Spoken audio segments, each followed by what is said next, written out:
on this night of Hallows Eve. Not for those who are much naive. To fix mistakes from the past. Extra help was clearly asked. For all of those who aren't easily scared. We hope you are quite prepared.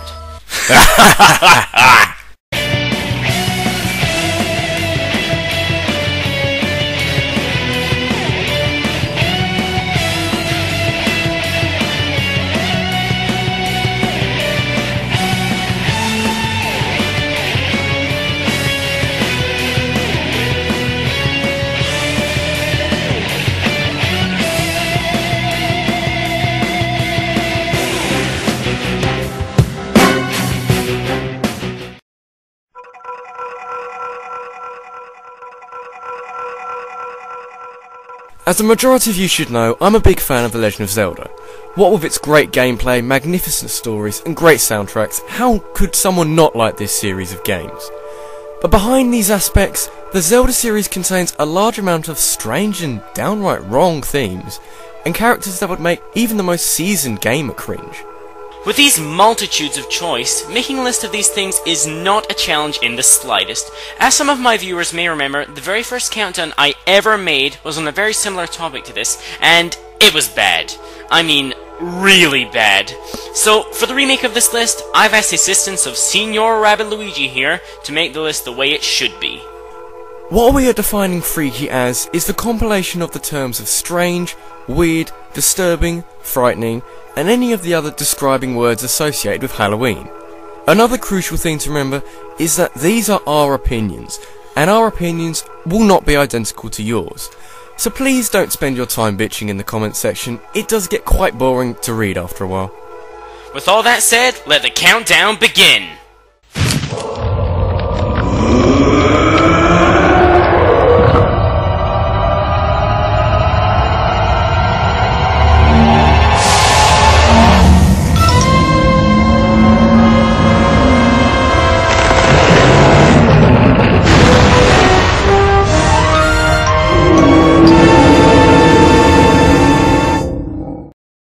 Phantom Hourglass, one of my favourite portable games of all time and a pretty underrated game in my opinion. I've had so much fun playing this game and it never seems to get old. The first portion of the game's story focuses on Tetra being captured by the ghost ship, and Link being required to collect the 3 Force Fairies to find the ship. Once those 3 have been collected, and you've progressed through the foggy deep, you enter the ghost ship. The ghost ship in itself is a relatively creepy dungeon. It's continually enveloped in fog, and there are a multitude of creepy enemies. As you progress further, it becomes apparent that you must save these 4 sisters trapped within the dungeon. As you begin to help them, suspicion begins to rise. The 4 girls constantly get you caught by the patrolling enemies and give you advice which turns out to put you in more danger than before. It makes you think these girls are purposely trying to get you killed, and that's just not right.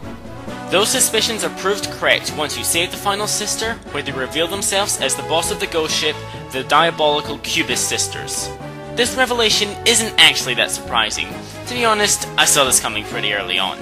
The sisters look pretty damn creepy, what with their permanently forced smiles. Also, these sisters have extraordinarily creepy red eyes.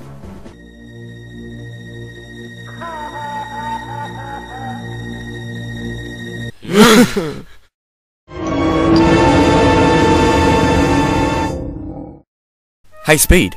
What? Rats! Fuck. Yes, the common rodent infestation known as rats. They're dirty, disease-ridden, and are just overall unpleasant. So how about we kick these things up a notch by combining them with the properties of the dark being known as ghouls. This gives us the enemies from Twilight Princess, simply known as ghoul rats. If you thought traditional rats from this game were bad, oh, you haven't seen anything yet. These enemies mostly appear in the 4th dungeon in the game, Arbiter's Grounds.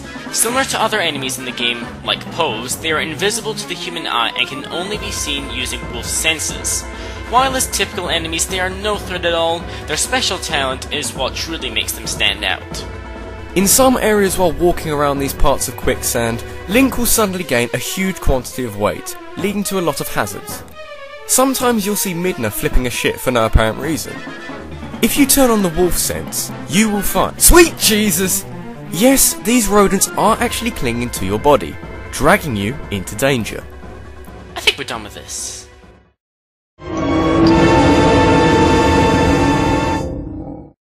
Oh boy, Ocarina of Time! Yeah, I beat Dodongo's Cavern. I'm so gonna go see this fairy. It's gonna be amazing. I'm gonna.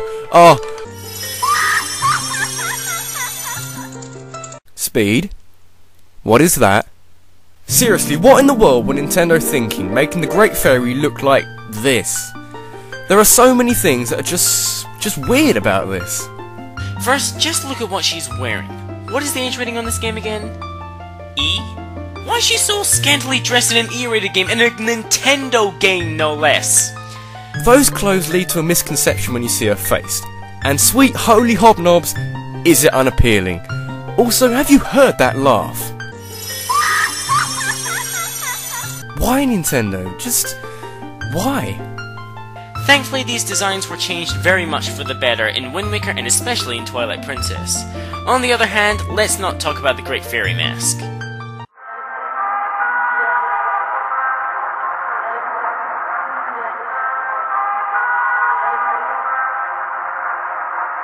Next!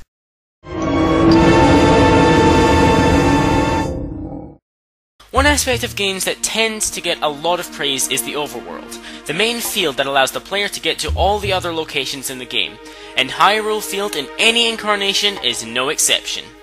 However, in the Ocarina of Time version of Hyrule Field, there is a little thing that can make you really dislike travelling at night. If you go into Hyrule Field at night and step off the path, you are greeted with the little monsters known as Stow Children. These guys are really weak and are easy to take care of. The problem is that they're everywhere! Swarm after swarm of these endlessly respawning until morning. What makes this worse is the fact that if you defeat a certain number of them, you'll be greeted by these fellas. However, challenging these large groups of Stow Children does have its perks, what with the amount of rupees you get from killing enough of them. But just remember, if you go out at night tonight, make sure you stick to the path, or they're gonna get you.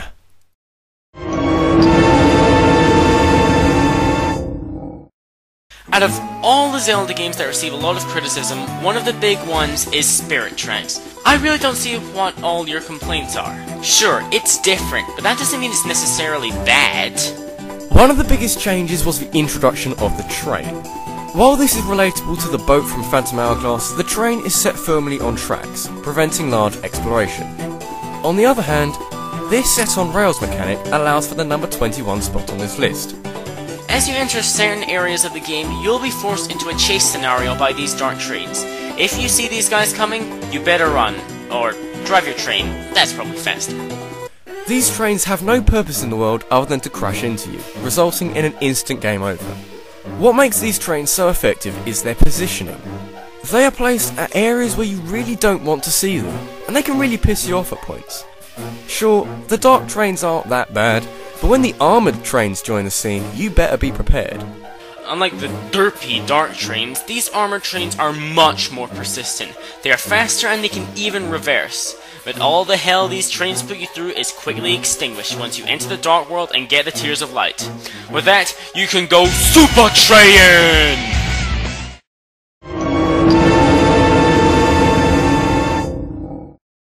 As it is plainly obvious, the Wind Waker requires you to traverse the open seas on your sailboat to reach all the other areas in the game. While this mechanic is hated by some, this mechanic can be very atmospheric and even relaxing at points. I really like it, it gives the overworld a sense of perspective. But this wide open ocean does lead to meeting some denizens, specifically our number 20 spot. As you travel the sea, you will notice numerous flocks of seagulls flying around.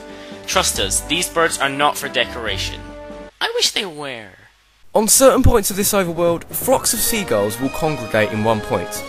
Unless you're the kind of guy who will fight Beast Ganon as a roast turkey, you would stay away from these points. But if you decide to sail into these waters, you are greeted by the terrors of the Great Sea, the big Oetos. These guys appeared on my old list as well, but I placed them much too high. However, we still feel they deserve a spot on the list. Whenever you encounter these enemies, they'll create a whirlpool which will slowly draw you towards them until you're in reach, where they will devour you and spit you to another location on the sea. Part of what makes these guys so effective is the fact that their encounters can take you completely by surprise. You can just sort of be heading into an area when one of these Oetos pop up seemingly out of nowhere. They do lose some points though due to the fact that they can actually be killed kind of relatively easy, and the fact that they don't actually eat you. As a kid, I spent many minutes scanning the horizon and making sure that I didn't come across them.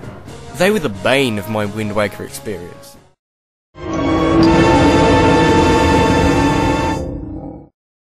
This next segment can fall under the category of a what the fuck moment.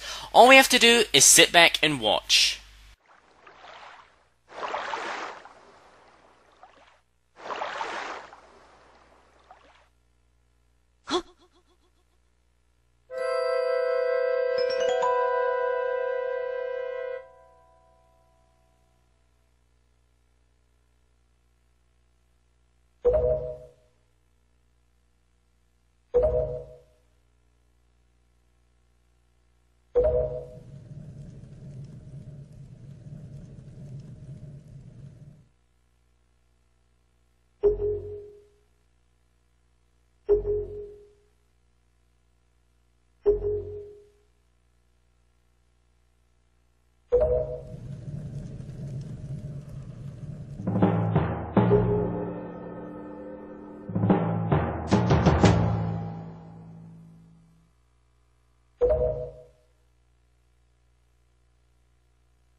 Seriously though, what did we just witness? The actual boss, Puppet Ganon, is relatively creepy, as it is, but this truly is worse than the boss itself. Why is Zelda sleeping in a veiled bed surrounded by a pool of water? Why is Ganon there, almost caressing her? And oh my god, what is with that freaking transformation? I mean, seriously! You hear his bones snap as you hear his demented voice as he transforms into this grotesque abomination. On top of all that, his speech prior to transforming is really weird. Not only are his words startling, the music drives that startling concept home. This is just another moment where we have to say, what the fuck, Nintendo?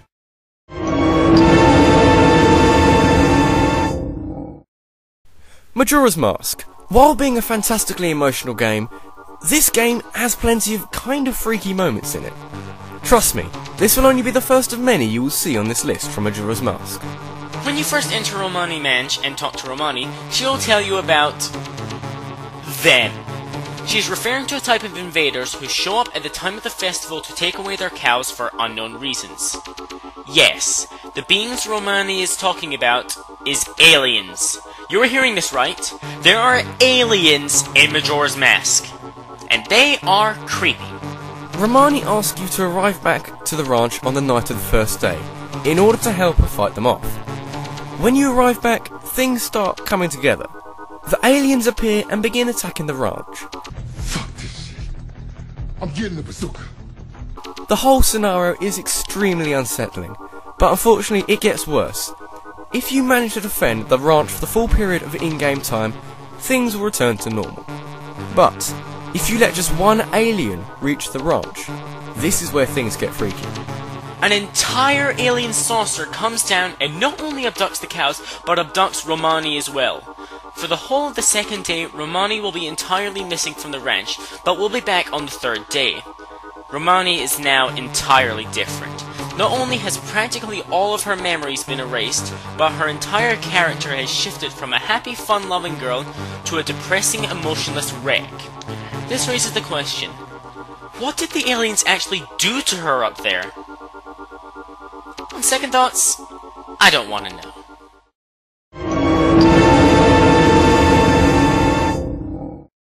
Hey Rabbid? What? Spiders!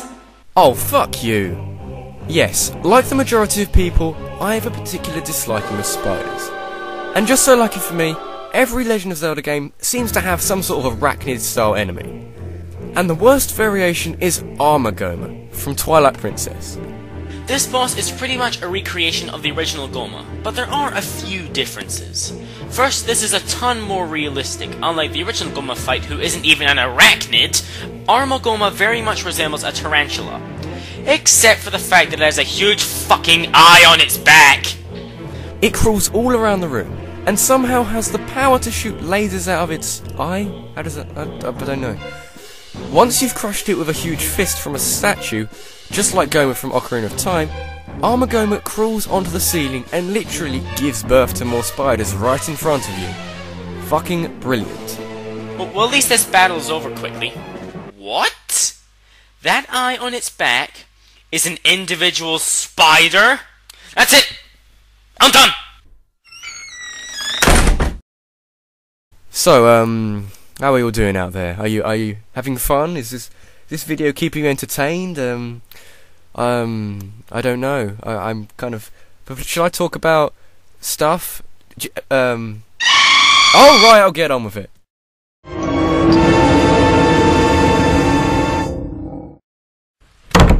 What the hell was that about? Don't even ask. Alrighty then. So what's next? What? Why on earth is Ghirahim one of the best Zelda villains ever ranked on this list? Just because a character is fun doesn't mean that they can't be freaky. Oh, good point. Trust me, I love Ghirahim as much as any other player of Skyward Sword, but come on, this guy is out there. Ghirahim has a particular flair about him.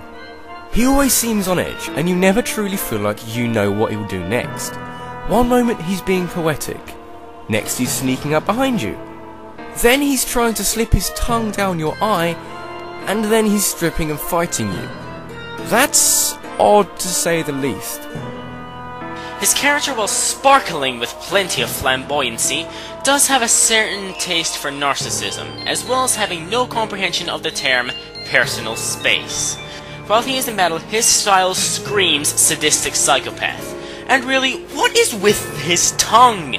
He'll try to lick Link in their first encounter, and in their second battle, after landing a hit, he'll lick his blade.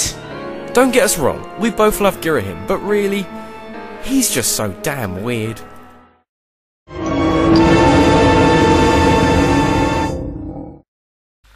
Well, alright, here comes the next entry from Majora's Mask. Okay, what is it? Oh boy, here we go. In order to progress through certain areas in the game, you will need to learn a specific song regarding to that area.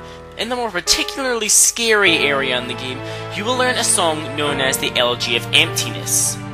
In essence, this song will create a statue in the image of whatever form Link is currently taking. While this is useful in making it through the stone tower, these statues are really creepy. Well, honestly, most of them are not really that creepy. The one we are specifically talking about is the human Link statue. This statue is actually creepy, but the main reason it's scary is due to the creepypasta inspired by it, known as Ben Drowned. This is really the only creepypasta I've read, and trust me, this is some creepy shit.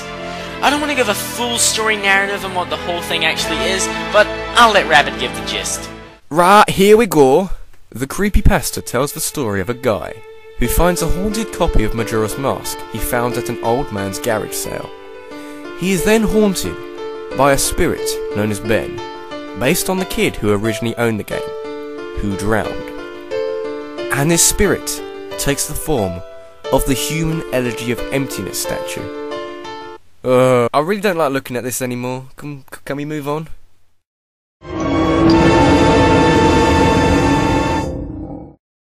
A recurring trend the Zelda series use from time to time are the chasers. You know, those enemies that you can't fight straight on and instead need to run away from for a bit before you can actually do anything.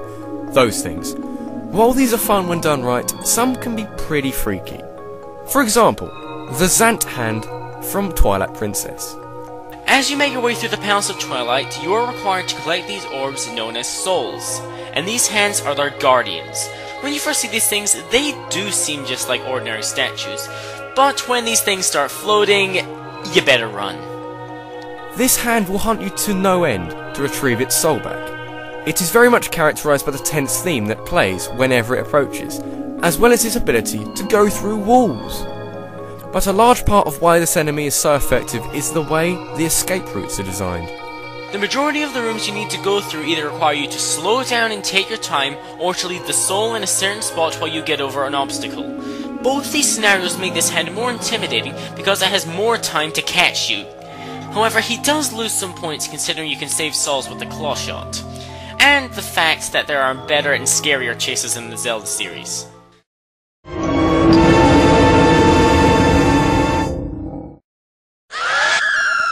Here comes one of the big contenders chosen by fans, the Redeads and the Gibdos.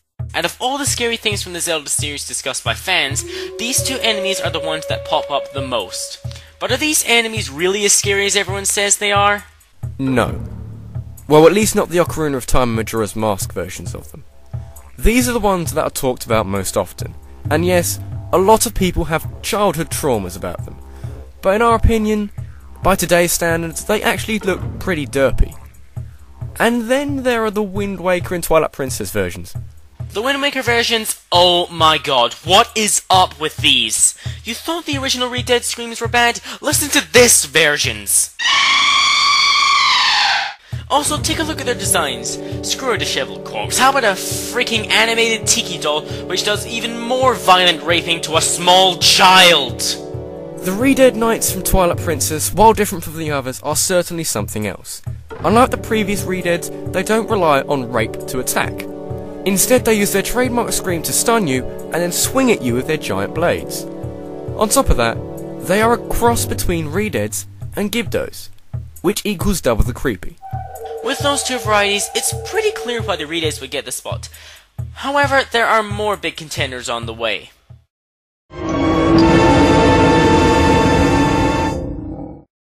Here's another big competitor and Logan's scariest enemy in the Zelda series, and that would be the Wall Masters and the Floor Masters. Two commonly occurring enemies in the series. For being just a bunch of disembodied hands, they can be extremely frightening. Let's start with the Floor Masters. This can just be brought to the simple concept of fighting a demonic severed hand as big as your own body. However, in the Ocarina of Time version, when a Floor Master is killed, it will occasionally burst into 3 separate mini Floor Masters. The Wind Waker variety of these guys takes on a different style, and will attempt to grab Link and drag him to an earlier point in the dungeon. The Wall Masters do something that can be considered much worse. In a style similar to that of the Wind Waker Floor Masters, they have the ability to send you back to a previous part of the dungeon, but the manner in which they do it is a much more horrifying experience. In certain dungeons, if you stand still for a period of time, a Wall Master will drop from the ceiling, grab onto you, and pretty much drag you all the way to the beginning of the area. Let's say that you're playing Ocarina of Time for the first time. You get to the Forest Temple. You read that sign about growing shadows on the floor. You see the shadow around your feet start to grow in size, and you stay mesmerised by it. Then, almost instantly, a Wall Master comes down and takes you away. It's a subtle type of horror, but beautifully effective.